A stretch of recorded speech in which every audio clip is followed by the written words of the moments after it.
జనసేనకు మరో 10 సీట్లు. టీడీపీ జనసేన పొత్తులో భాగంగా తొలి విడత అభ్యర్థుల జాబితాను విడుదల చేసిన విషయం అందరికీ తెలిసిందే. మొత్తం 118 మంది అభ్యర్థులను ఖరారు చేయగా అందులో టీడీపీ అభ్యర్థులు 94 కాగా జనసేన నుంచి 5గురిని మాత్రమే ప్రకటించారు.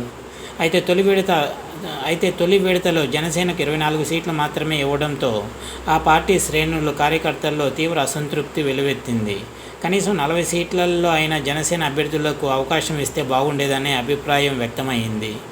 ఈ నేపథ్యంలో అభ్యర్థుల ఎంపికపై మరో కీలక అప్డేట్ వెలుగులోకి వచ్చింది.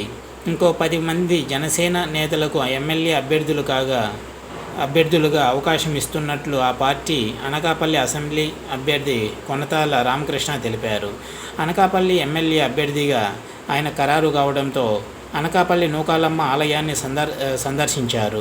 అనంతరం మీడియాతో మాట్లాడుతూ బీజేపీతో కూడా పొత్తులపై చర్చలు జరుగుతున్నాయని, వచ్చే వారంలో క్లారిటీ వచ్చే అవకాశం ఉంటుందని తెలిపారు. బీజేపీతో పొత్తులను అనుసరించి జనసేనకు మరో 10 సీట్లు రావడానికి అవకాశం ఉందని కొనతాల పేర్కొన్నారు. ఇది వ్యూవర్స్.